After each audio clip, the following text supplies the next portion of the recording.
بسم اللہ الرحمن الرحیم، السلام علیکم۔ آپ دیکھ رہے ہیں diplomatic and current affairs with doctor Munawar Hussain. اس سے پہلے کہ میں آج کے ایشو کو ڈسکس کروں، اس سے پہلے اس بات کی وضاحت ضروری ہے کہ ہمارا یہ یوٹیوب چینل عام یوٹیوب چینل سے ذرا منفرد ہے اس حوالے سے کہ جو عام یوٹیوب چینل کے اوپر آپ رپورٹنگ دیکھتے ہیں اور ہمارے جرنلسٹ برادران جو کہ بہت مہارت رکھتے ہیں رپورٹنگ کے اندر، وہ روزانہ کے جو ایشوز ہیں ان کو آپ کے سامنے پیش کرتے ہیں، جبکہ ہمارا مقصد ایک چھوٹے سے طالب علم کی حیثیت سے بین الاقوامی تعلقات اور سیاست اور خارجہ پالیسی کے ہمارا مقصد یہ ہے کہ آپ کے سامنے جو ڈفرینٹ ایشوز ہیں بین الاقوامی سیاست میں، اس کے بارے میں ڈسکرپشن آپ کے سامنے رکھیں اور اس کی ایکسپلینیشن آپ کے سامنے رکھیں، اس کے بارے میں پریڈکشن آپ کے سامنے رکھیں اور پاکستان کے حوالے سے پرسکرپشن بھی رکھنے کی کوشش کریں۔ تو اس حوالے سے ہمارا جو چینل کا جو وی لاگس ہیں وہ آپ کو روزانہ کی بنیاد پر نہیں ہوں گے، بلکہ ایک دن چھوڑ کر دوسرے دن رکھا جائے گا، کیونکہ ریسرچ اس کے اندر ایکوائرڈ ہوتی ہے، اور اس کے ساتھ ساتھ ہم کوشش کریں گے کہ ہفتے میں ایک ڈیٹیلڈ پروگرام کسی بھی بین الاقوامی سیاست کے اوپر اور ایشو کے اوپر آپ کے سامنے رکھ سکیں۔ آج کا جس ایشو پہ میں بات کرنا چاہوں گا وہ ایک انتہائی اہمیت کی حامل ڈیولپمنٹ ہے بین الاقوامی سیاست میں، اور وہ ایک ایسا فورم ہے جہاں پہ مختلف ممالک، اور صرف مختلف ممالک کے سیاسی رہنما نہیں بلکہ سماجی رہنما اور منفرد اور لیڈنگ اکنامک پرسنالٹیز بھی اس فورم میں شرکت کرتی ہیں، اور ان کا مقصد یہ ہے کہ باہمی مسائل کے اوپر سیر حاصل گفتگو کی جا سکے اور ان مسائل کا حل تلاش کیا جا سکے۔ میری مراد ہے ورلڈ اکنامک فورم، اور ہمیں معلوم ہے کہ ہم جب اس طرح کے فورمز کو یا ممالک کے درمیان میں تعلقات کو ایکسپلین کرتے ہیں تو اس حوالے سے ہم انٹرنیشنل ریلیشنز کی بہت ساری تھیریز کی ہیلپ لیتے ہیں، مدد لیتے ہیں، جس میں ریئلزم ہے جو پاور پالیٹکس کی بات کرتی ہے، نارکک سسٹم کی بات کرتی ہے، اس کے اندر لبرلزم ہے جو کہ موریلٹی کی بات کرتی ہے، فریڈم کی بات کرتی ہے، جسٹس کی بات کرتی ہے، اس کے علاوہ مارکسسٹ اسکول آف تھاٹ ہے جو کہ موڈ آف پروڈکشن کو ایک انڈیپینڈنٹ ویریبل قرار دیتا ہے، جو کہ socio economic and political circumstances کو ڈیولپ کرتا ہے۔ لیکن جو یہ فورم ہے، ورلڈ اکنامک فورم، ایک نیا انسٹیٹیوشن ہے جو کہ ریگولیٹ کر رہا ہے انٹرنیشنل پالیٹکس کو اور اقوام کے درمیان میں تعلقات کو۔ تو اس فورم کو ہم کس تھیریٹیکل ٹریڈیشن سے ایکسپلین کر سکتے ہیں، اور وہ تھیریٹیکل جو ٹریڈیشن ہے وہ انگلش اسکول آف تھاٹ، یا جسے ہم ریشنلزم بھی کہتے ہیں،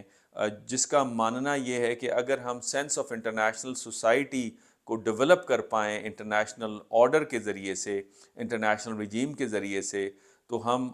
جسٹس کو بھی حاصل کر لیں گے، فریڈم کو بھی حاصل کر لیں گے اور ایکوالٹی کو بھی حاصل کر لیں گے۔ اور یہ rational school of thought via media ہے، درمیانی راستہ ہے ریئلزم اور لبرلزم کا، چونکہ اس کا ماننا ہے کہ جو سینس آف بلانگنگ ہے to the community of mankind, اس کا ہمیں بڑا گہرا اثر نظر آتا ہے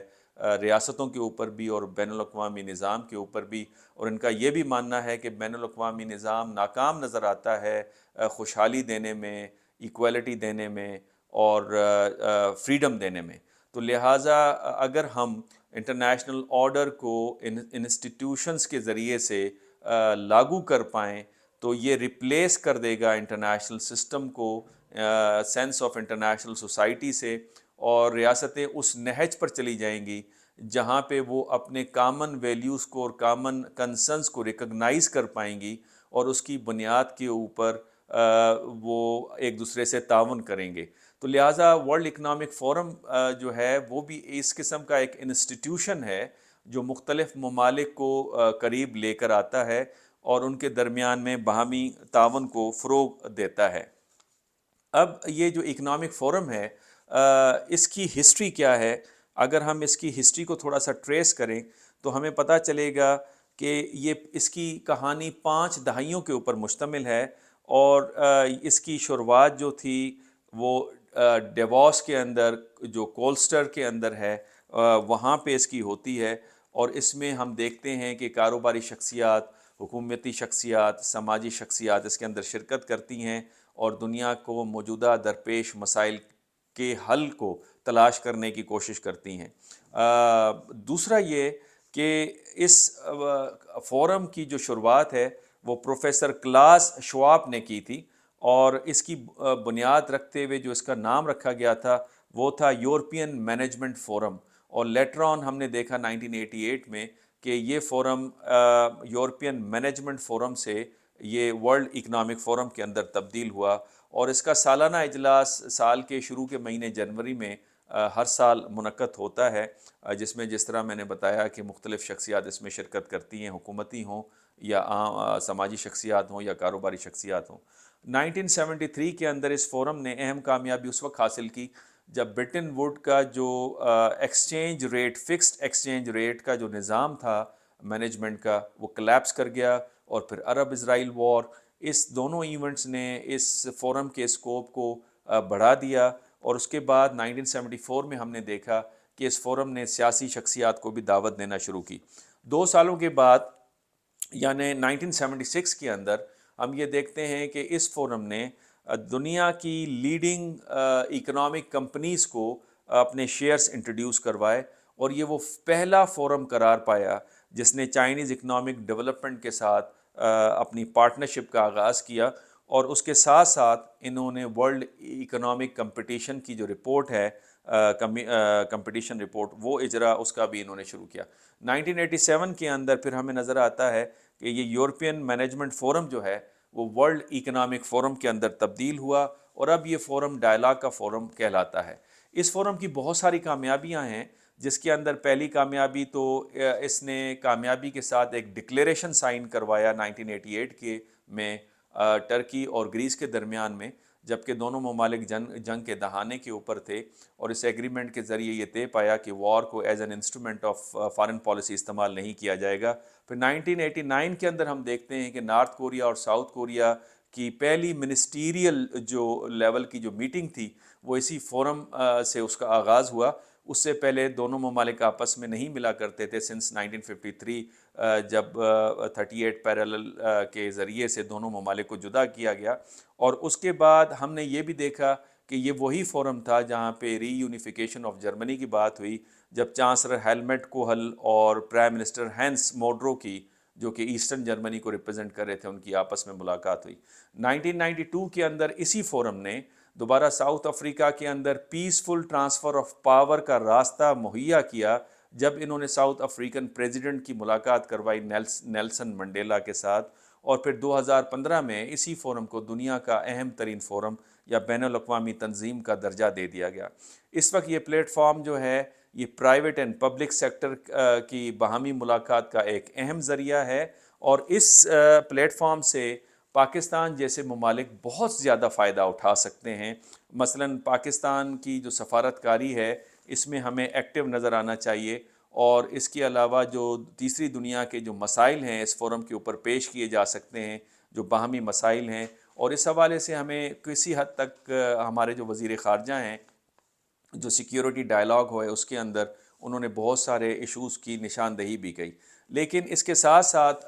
پاکستان اس سے کیا فائدہ اٹھا سکتا ہے ایسے فورم سے؟ اس کے اندر سب سے پہلے تو یہ کہ مسائل کا حل اور خطے میں تعاون کی بات اس کے اوپر کی جا سکتی ہے، چونکہ ہم دیکھتے ہیں کہ بھارت کی ہٹ دھرمی کی وجہ سے دونوں ممالک کے درمیان میں ڈائلاگ نہیں ہو رہا، اور سارک جیسا جو ایک بہت اہم فورم ہو سکتا تھا وہ ہمیں ان ایفیکٹو نظر آتا ہے بھارت کی ہٹ دھرمی کی وجہ سے۔ جب بھارت یہ کہتا ہے کہ ہم پاکستان سے ڈائلاگ نہیں کریں گے، جب بھارت یہ کہتا ہے کہ ہم پاکستان کے ساتھ پاکستان میں جا کے کرکٹ نہیں کھیلیں گے، اور جب بھارت یہ کہتا ہے کہ ہم نارتھ ساؤتھ کانفرنس میں پاکستان کو انوائٹ نہیں کریں گے، اور تو اس سے اس خطے کے اندر جو تعاون کے جو راستے ہیں وہ بند ہو کے رہ جاتے ہیں۔ اسی طرح سے سارک کی ایک ناکامی کی ایک وجہ یہ بھی ہے کہ جو اس کی اپروچ ہے کہ اس کے اندر سیاسی اور پولیٹیکو اسٹریٹجک جو کانفلکٹ ہیں اس کو ڈسکس نہیں کیا جائے گا۔ جب تک کانفلکٹ کو ریزالو نہیں کیا جاتا تو تعاون کبھی بھی ایفیکٹو نہیں ہو پاتا۔ اس کی بہت ساری مثالیں ہیں، مثال کے طور پہ یورپین یونین کے اندر فرانس اور جرمنی کے درمیان میں لورین اور ارسلس کا مسئلہ جو تھا اسی فورم کے ذریعے سے ریزالو ہوا تھا۔ پھر ہم آسیان کے اندر بھی دیکھتے ہیں کہ جو بارڈر ایشوز تھے انڈونیشیا اور ملائیشیا کے، وہ بھی آسیان کے پلیٹ فارم کے ذریعے سے حل ہوئے۔ جب تک ہم نیو فنکشنلزم کی اپروچ کو اڈاپٹ نہیں کریں گے تو خطے کے اندر تعاون نہیں بڑھ پائے گا، اور میرا خیال ہے اس پوائنٹ کو ایسے فورمز کے اوپر ہمیں اٹھانا چاہیے اور بار بار اٹھانا چاہیے۔